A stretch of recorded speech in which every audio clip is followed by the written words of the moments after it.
They thought she was too poor to fight back, just a quiet girl with a rusty motorbike they could smash for fun. But bullies at Westbrook High didn't know one thing: Ariana Brooks wasn't alone.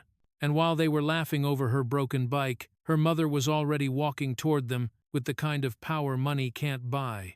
In just 10 minutes, the same boys who acted untouchable were begging for mercy as their entire future collapsed at her feet. The late afternoon sun bled across the cracked pavement of Westbrook High's parking lot, tinting everything in a dull orange haze. Students streamed out in noisy clusters, tossing backpacks over shoulders, laughing, arguing, living freely in a world that never seemed to notice the ones standing alone. Ariana Brooks tightened her grip on the faded handlebars of her old motorbike, a beat-up Honda her family had somehow kept alive through patchwork repairs and stubborn hope.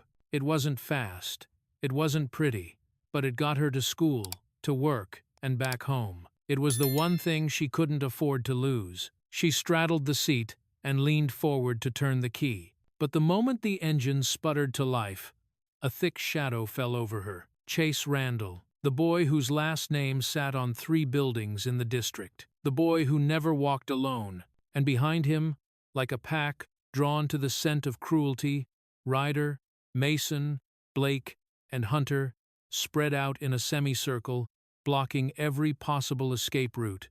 Well, Chase smirked, nudging the back wheel with his sneaker. If it isn't Westbrook's charity case. Ryder laughed first, loud and obnoxious. Bro, look at this thing.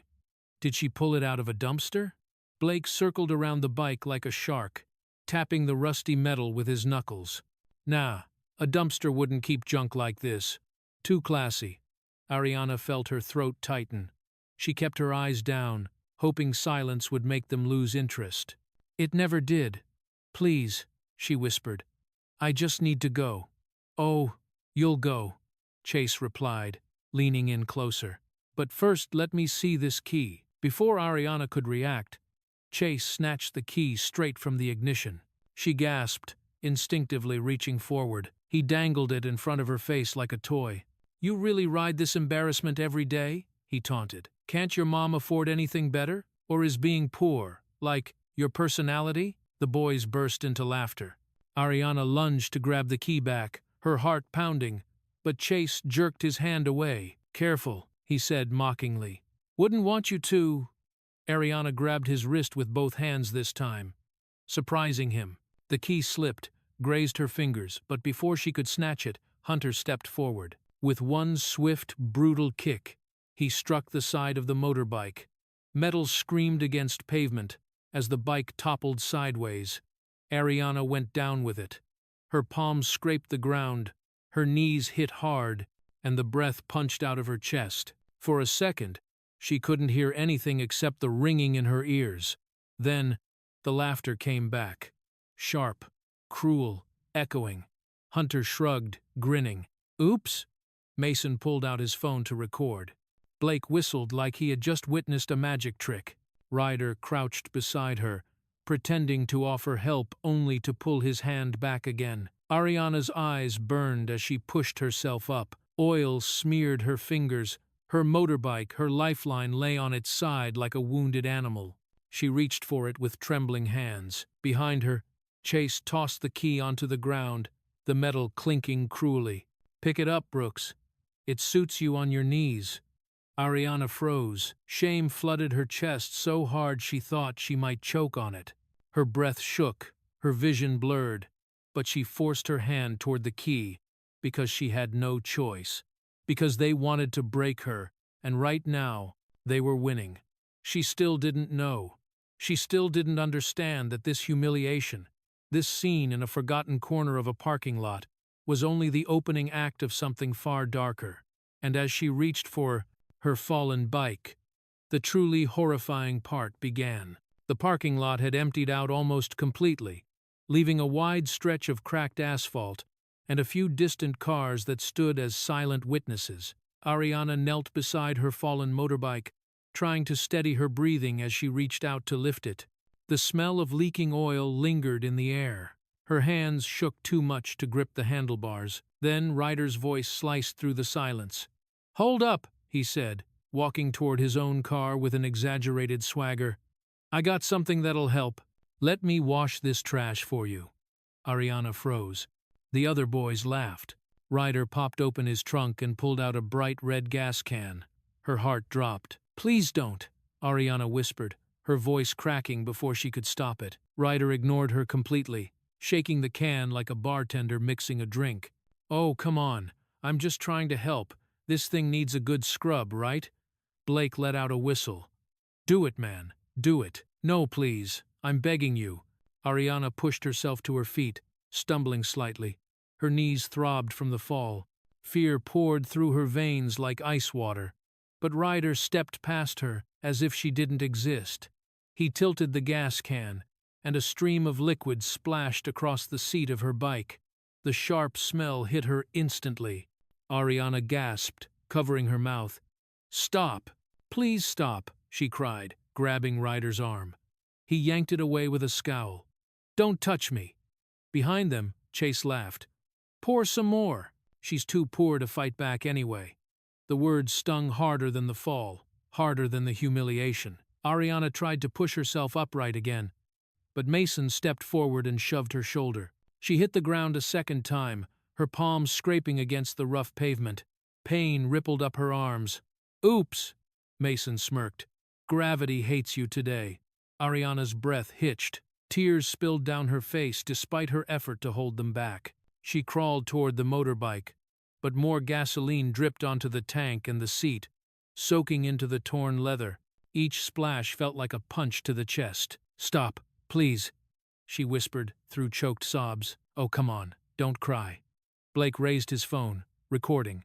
"You're gonna go viral." Ariana squeezed her eyes shut, shaking her head. She couldn't let this be filmed. She couldn't let them take anything more. But the nightmare wasn't finished. Hunter, bored and leaning against a car, flicked open a metal lighter. Click. He snapped it shut. Click. Opened it again. "Hunter, dude," Ryder laughed. "Chill with that thing." But Hunter didn't listen. He flicked it again, amused by the tiny flame that burst to life each time. Ariana's gaze locked on the lighter. Her blood ran cold. "Stop it!" she screamed, scrambling backward. "Please, stop!" "There's gasoline." Hunter tilted the lighter toward the ground, letting the flame hover dangerously close to the thin trail of spilled fuel. He didn't mean to start a fire, he wasn't thinking at all, but the tip of the flame brushed just close enough for a small spark to jump. A tiny crackle burst across the pavement. Ariana screamed. Hunter jerked the lighter away. Instantly. "Whoa! Chill! It didn't even catch!" But Ariana was trembling uncontrollably now, chest rising and falling in panicked gasps. Her mind filled with images of flames swallowing the bike, the ground, her. The boys erupted into laughter. "Look at her shaking!" Blake howled, clutching his stomach.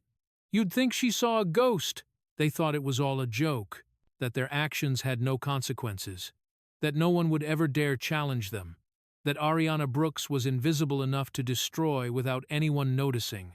They were wrong, because, from the far edge of the parking lot, behind the tinted window of a dark car, someone was watching, and that someone had just seen enough. From across the parking lot, tucked near the corner of the school's side building, Officer Dean stood with his hands on his belt, squinting toward the commotion. The wind carried faint laughter, ugly, mocking, unmistakably cruel. He took a step forward, then stopped. His jaw clenched. He knew those voices. Chase Randall, Ryder Cole, Mason Hale, Blake Turner, Hunter Lawson. 5 boys whose parents sat on donation boards, sponsored school events, and made phone calls that could get a man fired. Dean had learned that the hard way twice. He swallowed, torn between duty and fear. From where he stood, he could see Ariana on the ground, her hands trembling. Gasoline splattered across her clothes. Her motorbike lay like a broken limb next to her. The boys towered over her, still laughing. Ariana lifted her head and saw him. Her eyes widened with desperate hope, like someone reaching for a lifeline that was finally within grasp. She mouthed a silent plea. "Help me." Dean froze. His heart thudded with guilt. but his feet refused to move. Memories of the last time he tried to intervene flashed through his mind: angry parents, a threat of formal complaint, the principal's warning, "Just stay out of their way. It's safer for everyone." Safer for everyone but the victims. Dean looked away. He pretended to adjust his radio, pretended he didn't see Ariana's terror, pretended he wasn't choosing cowardice over responsibility. He turned his body slightly, making himself invisible to the scene unfolding, and with that subtle turn, Ariana's hope shattered. Her breath hitched, tears spilled freely now, not just from fear, but from the sinking realization that no one was coming for her. Not even the adult paid to keep her safe. Behind her, the boys erupted again, Chase kicking her backpack, Blake filming her tears, Ryder swinging the red gas can like it was a toy. Dean heard it. He heard everything. And still, he did nothing. He told himself that stepping in would make things worse. That interference meant reports, meetings, retaliation. That, losing his job, would help no one. But the truth tasted bitter. He was scared of 5 teenagers. Ariana dragged herself back toward her bike, hands raw, but the gasoline made her slip again. She glanced at Dean one last time, a look filled not just with fear, but betrayal. That look stayed with him long after he forced himself to stare at the trees instead of the crime happening in front of him. He had no idea, none of them did, that he wasn't the only witness. Mounted high on the side of Westbrook's administration building, half hidden behind a metal beam, was an aging security camera, dusty, overlooked, and long assumed to be broken. It wasn't. Its small red light blinked quietly, recording every second, every kick, every insult, every cruel laugh, every dropped tear. Dean didn't notice it. The bullies didn't notice it. Ariana definitely didn't notice it. But the camera saw everything. And its footage would become the very thing that unraveled the power these boys thought they owned. For now, though, Ariana remained trapped in her nightmare, completely unaware that the lifeline she desperately needed had already been activated by pure accident. A recording that would change all their lives was already underway. But as Ariana pushed herself off the asphalt again, wiping gasoline from her arms with shaking hands, she had no idea, no comfort, no knowledge of what fate was silently preparing for her.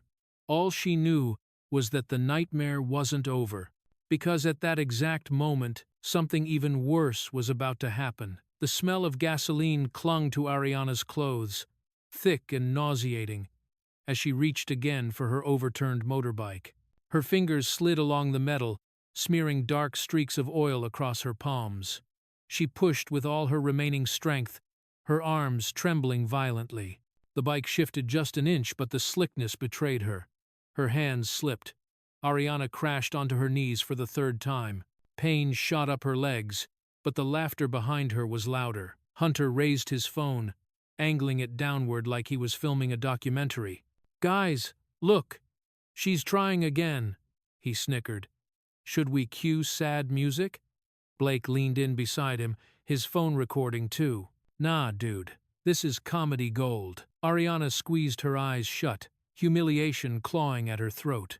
She forced herself up again slowly, shakily, and reached for the handlebars once more. Her knees wobbled. Her palms burned. She could barely breathe. "Pick it up," Hunter taunted. "Come on. Give the viewers a show. I'm not your—" Ariana's voice cracked. "Too thin to be defiant. Please. Just leave me alone." "Oh, no," Blake said, pretending to gasp dramatically. "She's crying again." They stepped closer. Hunter crouched down in front of her, phone inches from her face.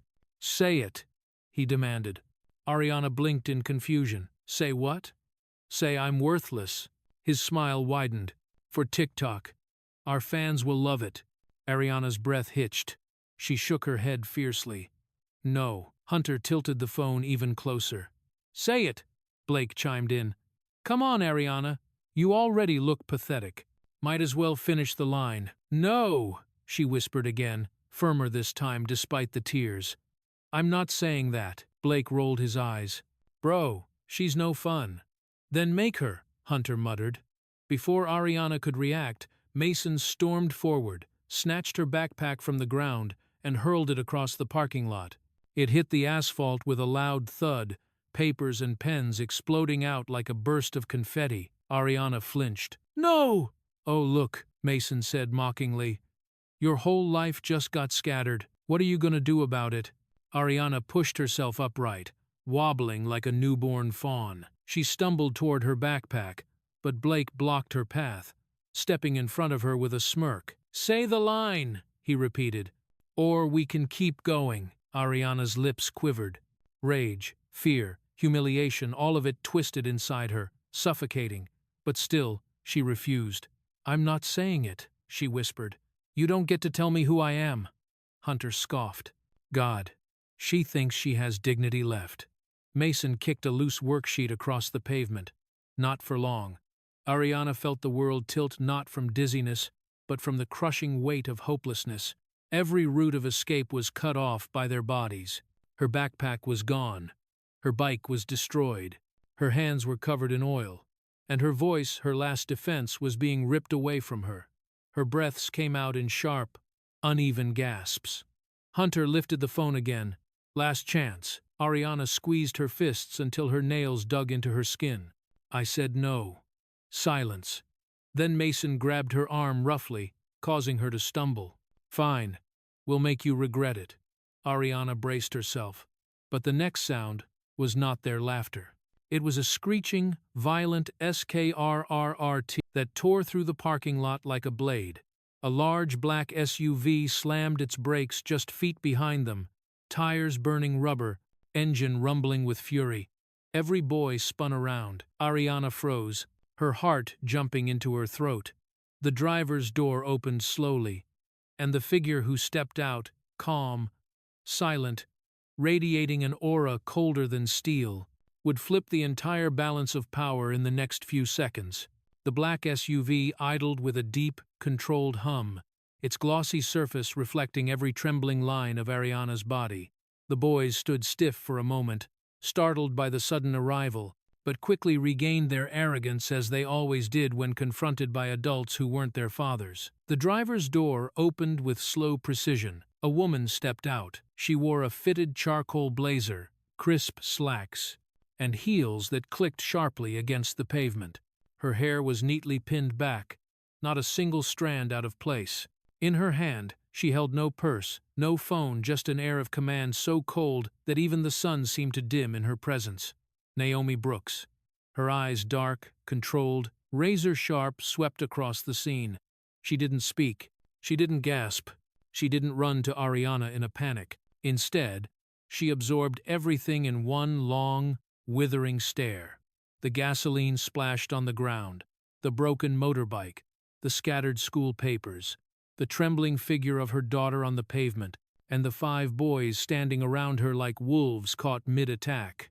A muscle in her jaw twitched. Ariana's lips parted. "Mom." But Naomi lifted one hand, a tiny gesture, barely noticeable, telling her not to move. "Not yet." Hunter snickered, nudging Mason. "Look, the poor mom showed up."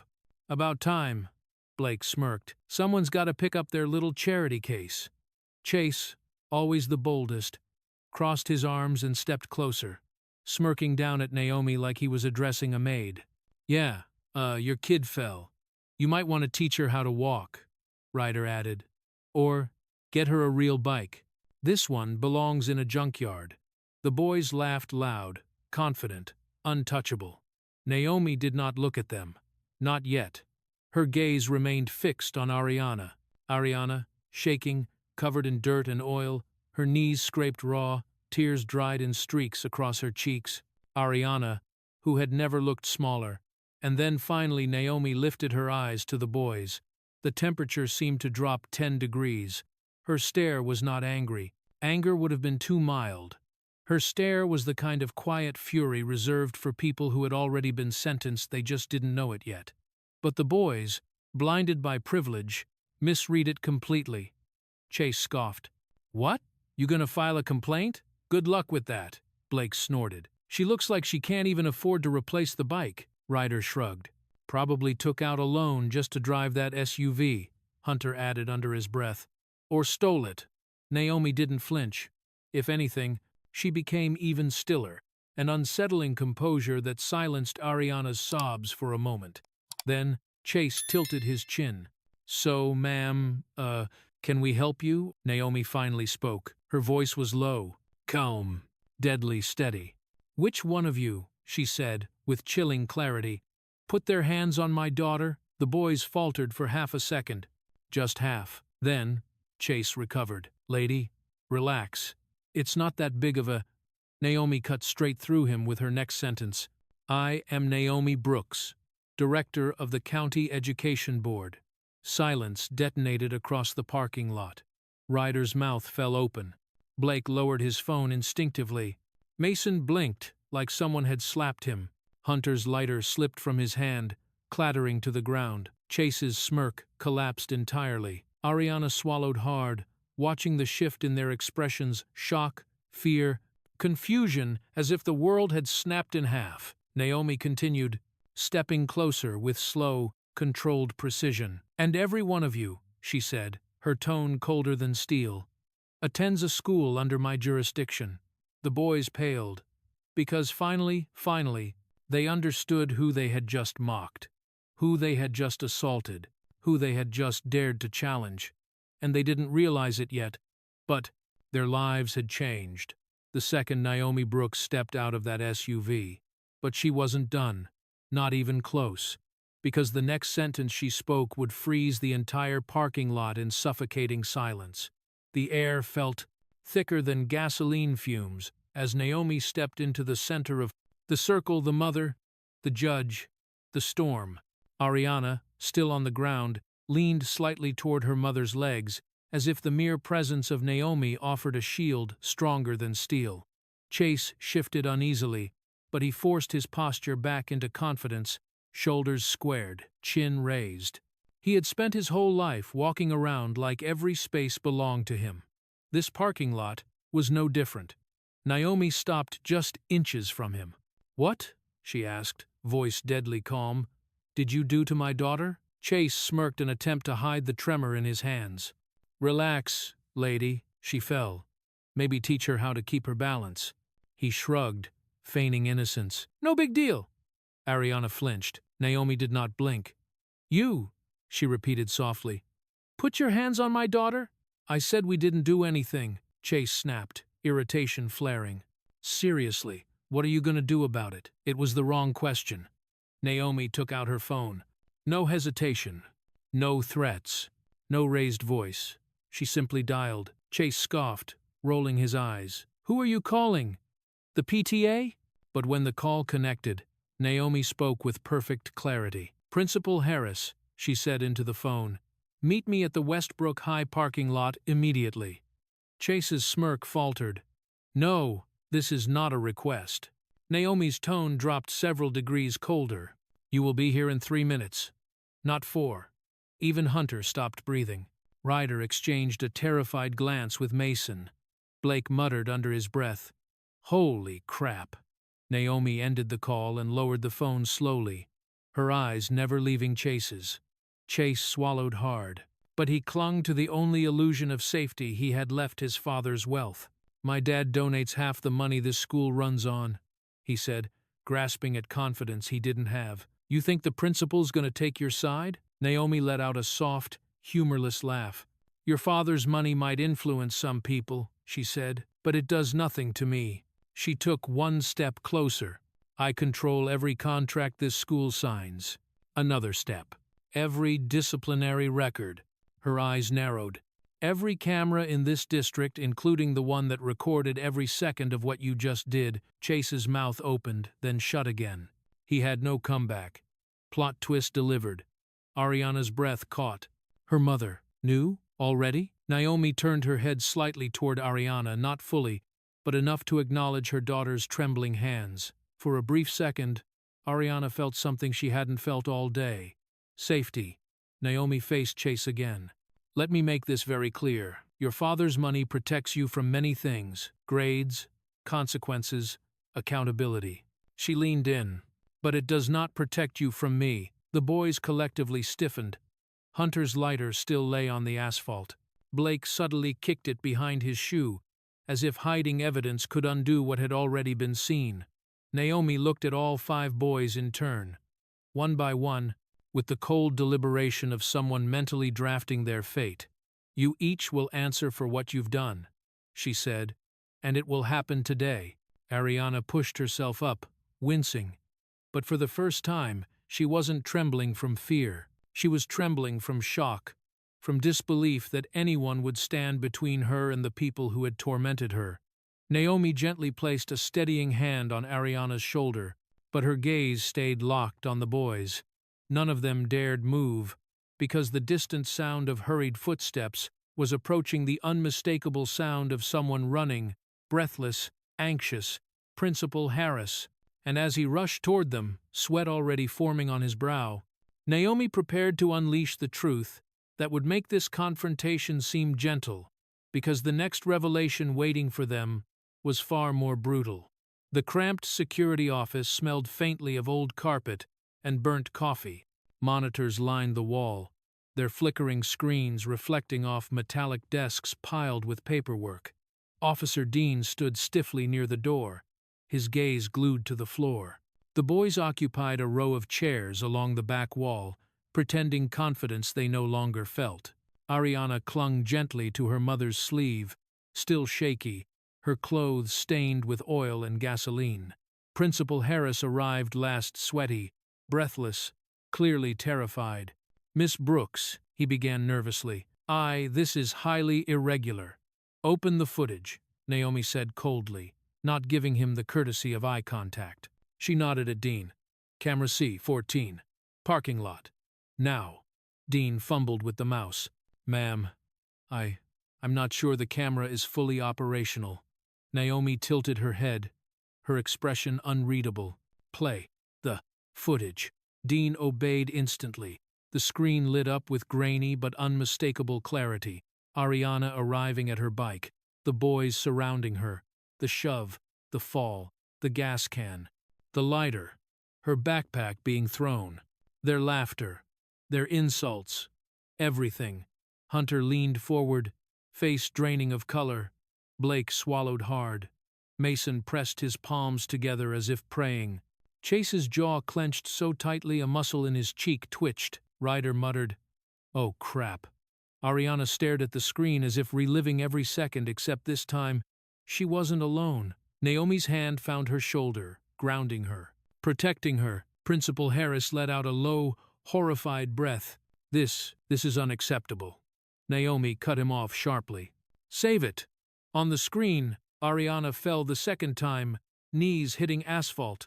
Naomi's fingers tightened slightly around Ariana's arm. But Naomi wasn't watching the attack. She was watching Dean.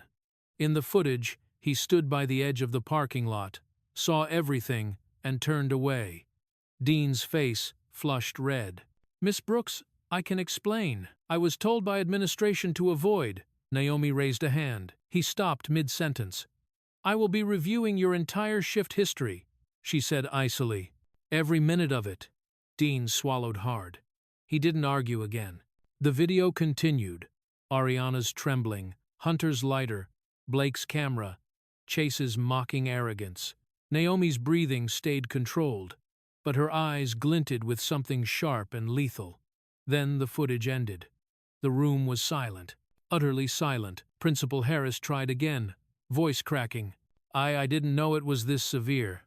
This should have been reported," Naomi finished. "Disciplined? Handled legally?" Her tone sharpened. "Instead, you hid it." Harris's face crumpled. "I didn't hide anything. This must have been a miscommunication." Naomi stepped closer, her presence overwhelming the tiny room. "Principal Harris," she said softly, "see 14 records every day. The only way you wouldn't know is if you chose not to." The boys looked at Harris, wide-eyed. Even they hadn't expected this. Naomi turned back to the monitor. "Play the rest." Dean hesitated. The rest?" "Yes," Naomi said. "The past 30 days, Dean clicked. Another video started. And another. And another. A pattern emerged, each video exposing the same offenders. cornering students, shoving smaller kids, mocking disabled classmates, destroying property. Harris appearing in the background once or twice, turning away just as quickly as Dean had. Mason whispered, horrified, "Oh my God." Ryder ran a shaky hand through his hair. "We're so screwed." Principal Harris was sweating through his shirt. "This, Miss Brooks. Please, you have to understand our athletic program depends on these boys." Naomi's lips curled into a small, deliberate smile. Not warm, not triumphant. A predator's smile. The smile of someone who knew she had already won. "Excellent," she murmured.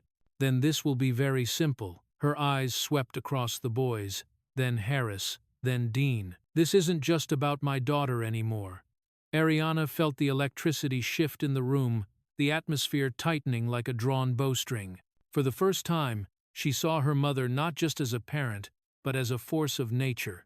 Naomi straightened her blazer, utterly composed. "Because the cleansing starts now." The boys stiffened. Harris paled. Ariana held her breath, and Naomi Brooks turned toward the door. The purge had only just begun. The conference room at Westbrook High was never meant to hold this much tension. Fluorescent lights flickered overhead, casting a sterile glow across the long rectangular table. One by one, the parents of the 5 boys stormed in designer handbags, expensive watches, and entitlement hanging off them like perfume. Chase's father entered first, his suit worth more than Ariana's entire bike. Hunter's mother followed, lips curled like she smelled something rotten. Mason's father wore a smug grin. Blake's mother tapped furiously on her phone. Mid-email, Ryder's parents whispered to each other, annoyed at being inconvenienced. To them, this meeting was a nuisance, an obstacle, a chance to flex power. They didn't know they were walking into their own downfall.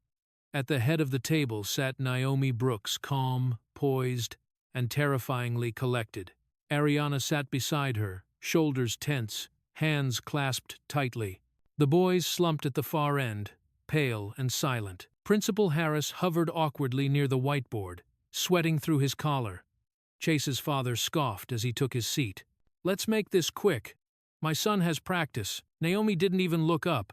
"This meeting will take as long as I decide it takes." Silence fell.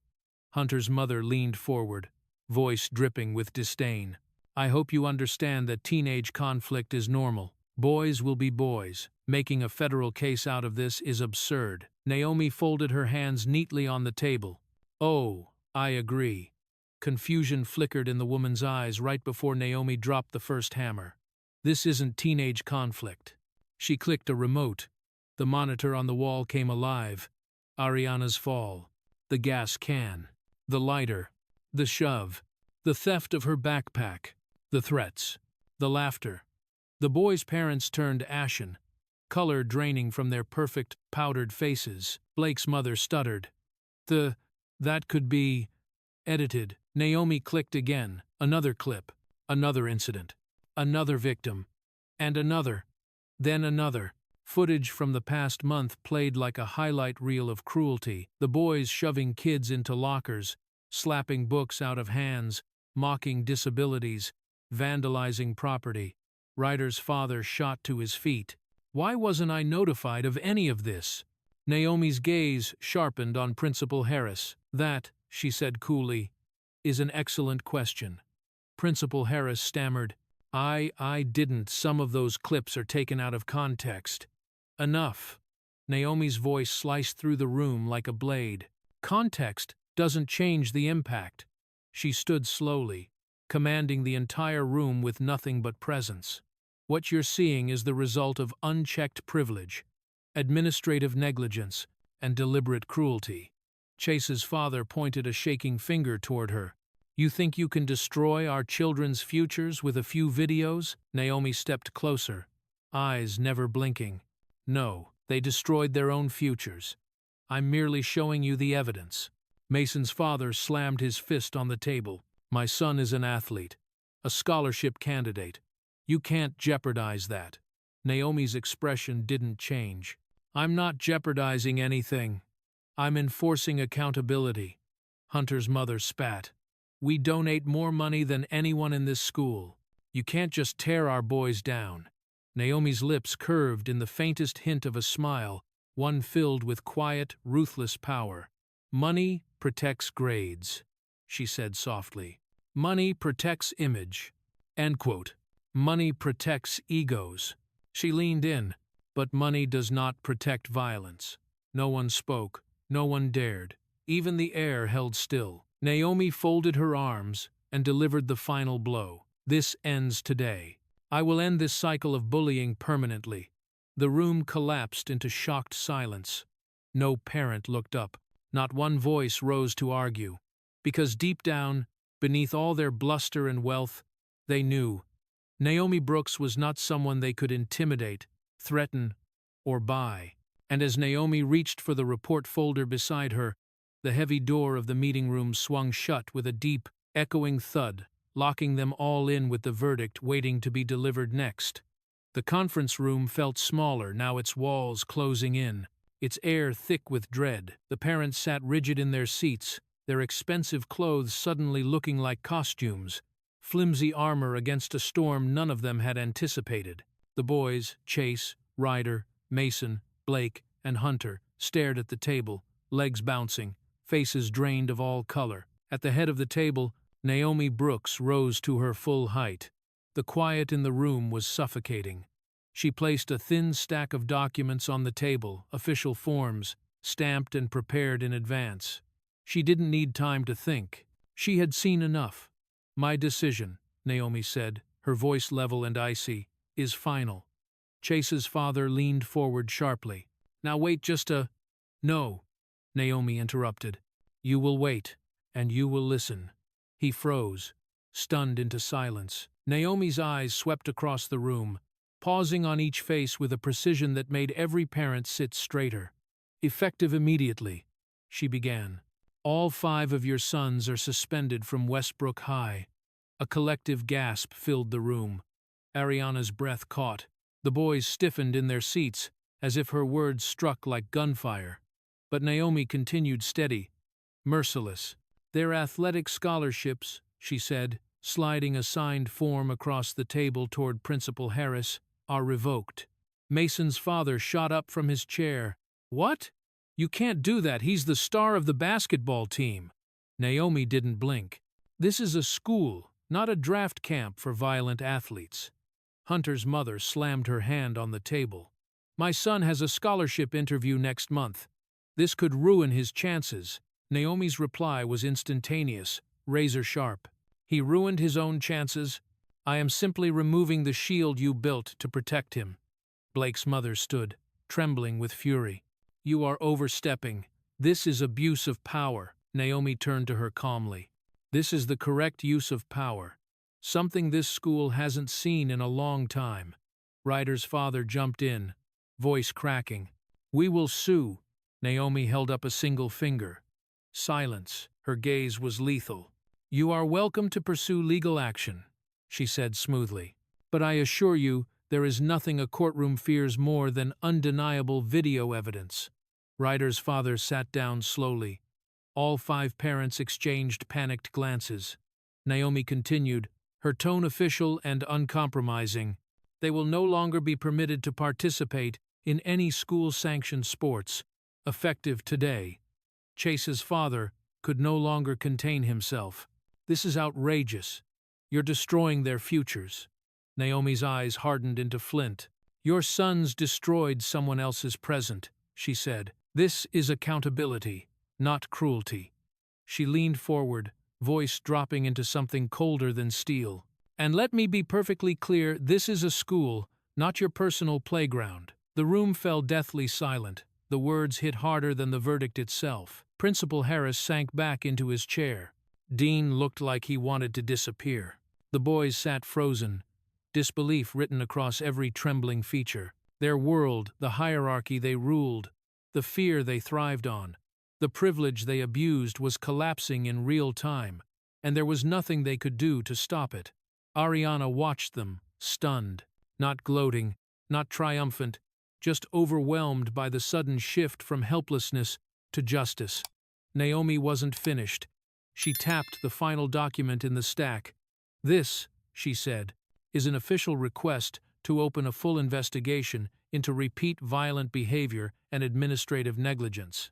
Principal Harris's face drained of blood. This report will be submitted to the district board today, Naomi added. The boys' parents stared in horror. Their sons weren't just suspended. They were about to be investigated publicly.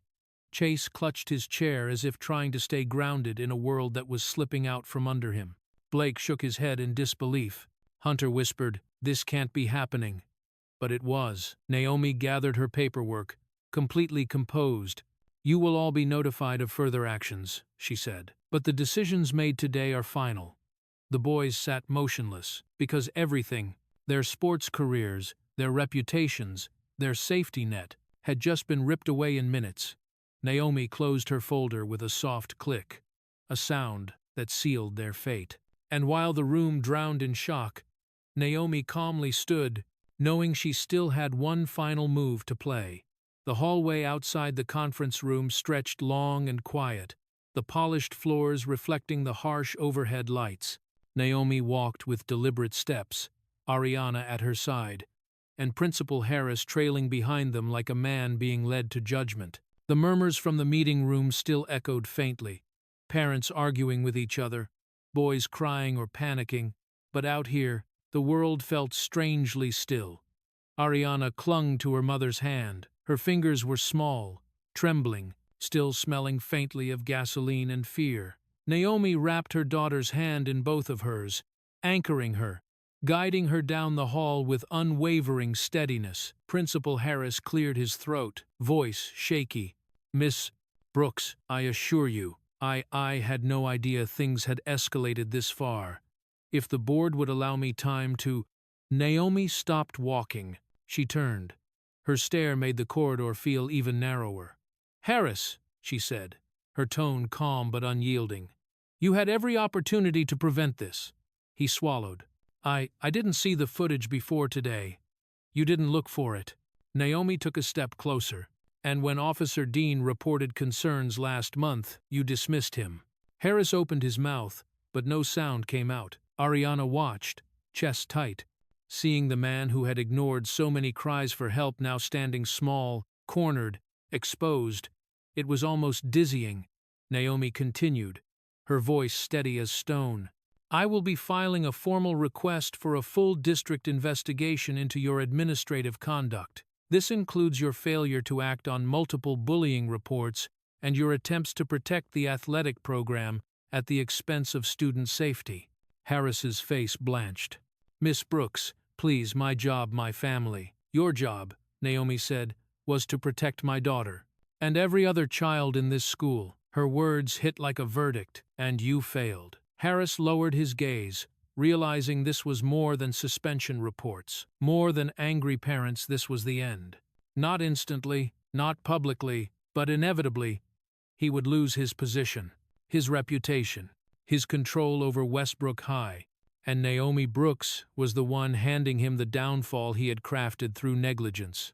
Ariana felt a warmth rise in her chest, something like relief, something like shock, and something deeper she had never felt before, a sense of being defended, protected, seen. "Mom," she whispered, voice barely audible. Naomi released her hand and cupped her daughter's cheek gently, wiping away a faint streak of dried gasoline and dust.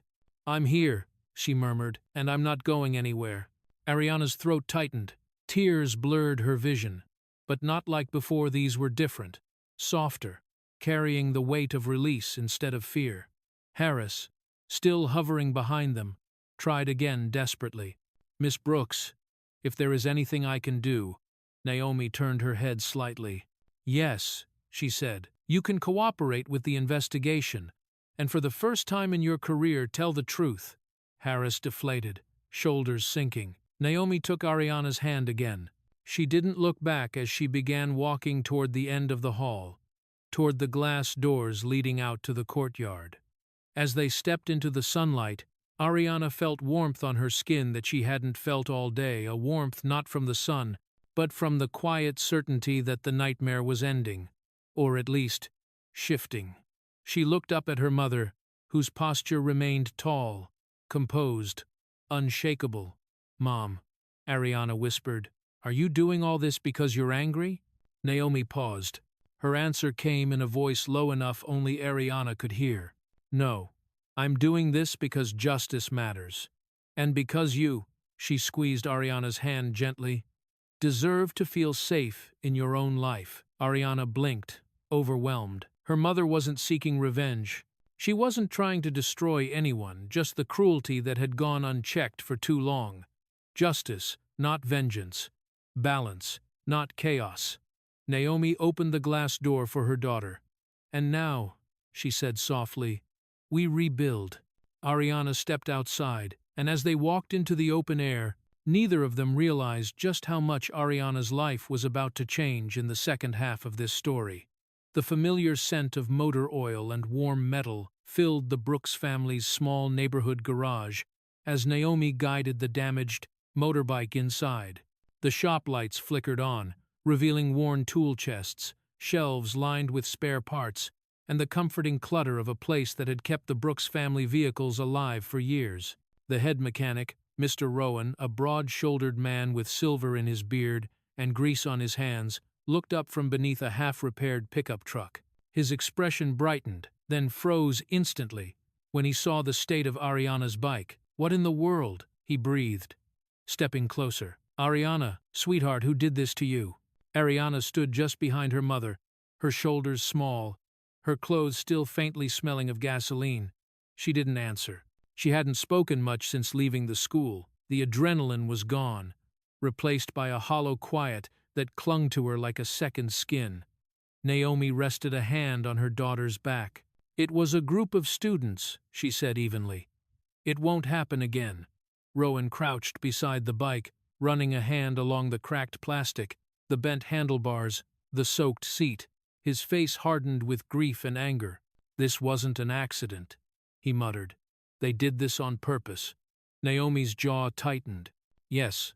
For several minutes, Rowan inspected the damage in silence. Ariana remained by the entrance, arms wrapped around herself, watching the process with detached eyes. She felt strange, like she was here physically, but her mind was still back at the parking lot, trapped in the moment Hunter flicked the lighter. Naomi walked over to her, gently brushing a strand of hair from Ariana's face. "Sweetheart," she whispered. "I'm so sorry." Ariana blinked. "For what?" "For not being there sooner." "Is 9 RS." Naomi's voice broke, despite her control. "You shouldn't have had to face that alone." Ariana shook her head slowly. "You came," she murmured. "That's what matters." Their hands found each other, fingers intertwining tightly. Rowan approached them after finishing his inspection. "Well, the bike is in rough shape," he admitted. "But it's not beyond saving. It'll take time and parts, but I can bring her back." Ariana nodded softly, but her expression didn't change. She wasn't sure if fixing the bike meant fixing the part of herself that had shattered today. Rowan hesitated before adding, "Ariana, I've known you since you were little. You don't deserve what happened. And if you ever need a safe place, this shop is always open to you." Ariana's lips trembled, not quite a smile, but not hopeless either. Naomi gave the mechanic a grateful nod. "Thank you, Rowan. Truly." He turned back to the bike. "I'll start tonight." As he bent over the engine, Naomi placed a gentle hand on Ariana's shoulder. "We're going home," she said softly. "You need rest." Ariana nodded, though her eyes lingered on the damaged motorbike, its broken mirrors, spilled oil, dented frame. The thing that once gave her independence now looked as wounded as she felt. She turned to leave, but Rowan called out, clearing his throat awkwardly. "One more thing." They paused. Rowan rubbed the back of his neck, almost shy. "Once I finish the repairs, I want to make an offer." Ariana blinked, surprised. "An offer?" Rowan gave a small, warm smile. "Let me upgrade it for you. Free of charge." Naomi's brows lifted. Ariana's breath caught. Rowan continued, "After what you've been through, kid, let me help give you something stronger to ride into your future." Ariana didn't speak, but for the first time since the incident, her eyes held a spark of light again. 2 days later, the halls of Westbrook High felt strangely different. The familiar hum of chatter, the slamming of lockers, the shuffle of feet, it was all still there, but something in the atmosphere had shifted. Whispers no longer followed Ariana with cruelty. Students didn't stare at her with amusement or indifference. Instead, they looked at her with something closer to respect and something heavier recognition. Ariana walked beside Naomi through the front entrance, feeling every pair of eyes lingering on her. Not all were friendly, but none carried the venom she had felt before. Near the bulletin board, a group of students approached timidly, 3 girls and a boy, each carrying that familiar look of someone who had learned how to shrink themselves to avoid becoming prey. "Ariana?" the first girl asked softly.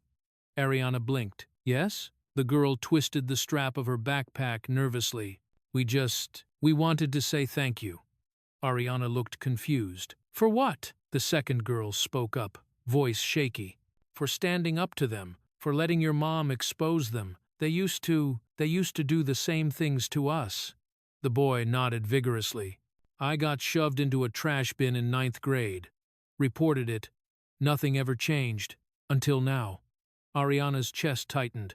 Another student, a small, quiet girl she recognized from math class, stepped forward with misty eyes. "You made it possible for us to breathe. Even if you didn't mean to, you made it safer." Ariana swallowed hard, overwhelmed. "I didn't do anything that brave," she whispered. "I just survived." "Sometimes surviving is brave," the girl replied. Behind them, 2 teachers approached, Miss Ellis from English and Mr. Davin from History. Both wore expressions Ariana had never received from authority figures before: gentle, respectful, warm. "Ariana," Miss Ellis began, "we're organizing a school-wide assembly addressing bullying and student safety. Your story has already made a significant difference." Mr. Davin nodded. "We would be honored if you'd speak, just a few minutes, about what you went through." Ariana's breath caught.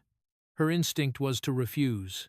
The thought of standing in front of the entire school, reliving the humiliation, the fear, the violence, it sent a tremor through her body. I don't know," she murmured, voice tightening. "I'm not good at public speaking." "You don't have to be," Miss Ellis said softly. "You just have to be honest." The students who had gathered around her looked at her with quiet hope, as if her words might validate their own pain.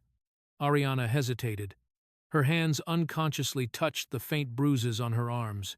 She wasn't sure she had the strength to open that wound again. She wasn't sure she was ready. But then she heard her mother's voice beside her, calm, encouraging. "You don't have to do it alone." Ariana looked at her mother, then at the students still waiting, still watching. She took a shaky breath. "Okay," she whispered. "I'll do it." Relief and admiration washed over their faces. Miss Ellis smiled warmly. "Thank you, Ariana. It means more than you know." As they walked away, Ariana felt something shift inside her, a tiny spark, a rebuilding of confidence, the first step toward reclaiming her story. She had no idea that this decision, this fragile yes, was about to lead to a moment that would shake the entire school in ways no one expected. The auditorium was packed, rows upon rows of students filling every seat. Teachers lined against the walls, the hum of whispers rising like static electricity. The lights dimmed, leaving only the soft glow on the stage, where a single podium stood waiting. Ariana stood behind the curtain, her hands trembling. She could hear the crowd shifting, murmuring, expecting. "Are you ready?" Miss Ellis whispered beside her. Ariana exhaled shakily. "I don't know." "You don't have to be perfect, Miss," Ellis said gently. "Just be honest." Ariana nodded, and when the curtain opened, she stepped into the light. The room fell into complete silence. She gripped the edges of the podium to steady herself. For a moment, all she could hear was her heartbeat, a frantic drum in her chest. But when she looked into the audience, she saw not judgment, not ridicule, but hundreds of faces waiting, hoping. The first words came out small. "My name is Ariana Brooks." A pause, a breath, and this is what happened to me. She described the parking lot, the shove, the laughter, the gas can, the lighter, her backpack, thrown across the pavement, the silence of the adults who looked away. The moment she thought she was completely alone. As Ariana spoke, her voice slowly strengthened. She was no longer just recalling events, she was releasing them, opening wounds that had festered for years. And with each sentence, she felt the weight lifting. Little by little, the audience sat frozen. Not a cough, not a whisper, not even the creak of a chair. When she described the moment Hunter flicked the lighter toward the gasoline trail, several students gasped aloud. A girl in the third row covered her mouth, tears spilling. A boy clenched his fists. Even the teachers blinked hard, some looking down to hide their emotions. Ariana swallowed, her voice trembling again. I thought that I didn't matter, that my pain didn't matter, that nobody would ever stand up for me. Her eyes drifted toward the back of the room, where Naomi stood with folded arms, silent, strong, unmovable. But I was wrong, Ariana continued, because someone did, and her strength helped me find mine. Her voice wavered, but she didn't stop. I know many of you have gone through things too, maybe not the same thing, but something that made you feel small, powerless, invisible. She looked around the room, meeting eyes across every section. I want you to know you're not alone anymore. More students cried now. A boy in the front row wiped his face with his sleeve. Two girls held hands tightly. A few nodded silently, each movement heavy with stories they had never told. Ariana took a deep breath for her final words. We deserve a school where we are safe, where cruelty is not excused, where our voices matter even when they shake. When she stepped back from the microphone, the silence lasted 3 seconds. Then the applause hit like thunder. People stood, teachers wiped their eyes. Students clapped until their palms turned red. Some shouted her name. Ariana froze, overwhelmed, tears gathering again, but these were different, softer, brighter. As she walked off stage, dozens of hands reached out to her, hands that once would have ignored her. Now they sought her, embraced her, thanked her. And though Ariana didn't know it yet, the video of her speech, recorded by countless phones, was already being uploaded, shared, and spreading far beyond the walls of Westbrook High. By the next morning, Ariana's speech had already spread across social media. Clips of her trembling voice, her honesty, and the raw silence of the auditorium had gone viral. Students from other schools shared it. College advocates reposted it. Parents commented beneath the videos, furious that such cruelty had been ignored for so long. And before Ariana had even eaten breakfast, there was a knock at the door. Naomi opened it to find a cameraman and a local news reporter, microphone in hand. Miss Brooks? Ariana, we're from Channel 7 News. We'd like to talk to you about the events at Westbrook High. Ariana froze at the top of the stairs, her heart thudding. She wasn't used to attention, especially the kind that involved cameras, but her mother's hand on her shoulder steadied her. We can speak, Naomi said calmly, but only if Ariana is comfortable. Ariana hesitated, then nodded. Within minutes, the living room was transformed into a makeshift studio, lights positioned, microphones clipped, couches arranged. Ariana sat carefully on the edge of the sofa, Naomi beside her like a silent anchor. The reporter smiled gently. Ariana, thank you for speaking with us. You've inspired so many already. How are you feeling today? Ariana thought for a moment. Still scared, she admitted softly. But less alone. The reporter nodded with sincerity. Your speech yesterday moved thousands. Did you expect it to reach so many people? Ariana shook her head. No, I just wanted my school to listen. I didn't think anyone outside would care. But they do, the reporter said warmly. Parents across the county are demanding change. Anti-bullying organizations have been reposting your words, and your story has already started a larger conversation. Naomi listened quietly, her expression soft but resolute. Ariana continued, if sharing what happened to me can help someone else, then it's worth it. The interview ended with gratitude and reassurance, but the impact went far beyond their living room. Later that afternoon, Channel 7 aired the segment. Ariana's face appeared on screens across the city, her trembling courage, her honesty, her strength. Naomi was interviewed too, her voice steady as she laid out the failures of Westbrook's administration and the urgent need for reform. By evening, the video had gone statewide, then national. Comments poured in from everywhere. "Stay strong, Ariana. Angenstat, this is why accountability matters. Schools must protect students, not protect reputations. She's braver than most adults I know." Local officials issued statements. Anti-bullying groups reached out with support. Even strangers from neighboring towns sent messages of solidarity. But the most shocking consequence came 2 days later in a press conference held by Westbrook High. Principal Harris, eyes hollow, voice strained, stood before microphones and cameras and announced, "Effective immediately, Westbrook High will undergo a full overhaul of its disciplinary system. New safety measures, transparency policies, and board oversight will be implemented beginning today." Reporters fired questions at him, but he barely kept composure. Behind him, a banner read, "Zero tolerance for bullying." Ariana watched the broadcast from home, knees pulled to her chest. She couldn't believe it. Her pain, once ignored, had become the catalyst for change she never imagined. Naomi sat beside her, resting a gentle hand on her back. "You did this," she said softly. Ariana shook her head. "We did this." Mother and daughter exchanged a quiet, proud smile. But Naomi wasn't wrong. This was Ariana's victory too. And yet, there was still one thing left. One final step before this chapter could close. Because the last piece of Ariana's healing, the ending she deserved, was still waiting for her. The afternoon sun painted the newly paved parking lot in bright gold as Ariana and Naomi walked side by side toward the familiar corner, where the motorbike used to stand broken, soaked in gasoline, surrounded by cruelty. But today, the space felt different, lighter, safer. Mr. Rowan stood proudly beside the motorbike, a gentle grin beneath his silver beard.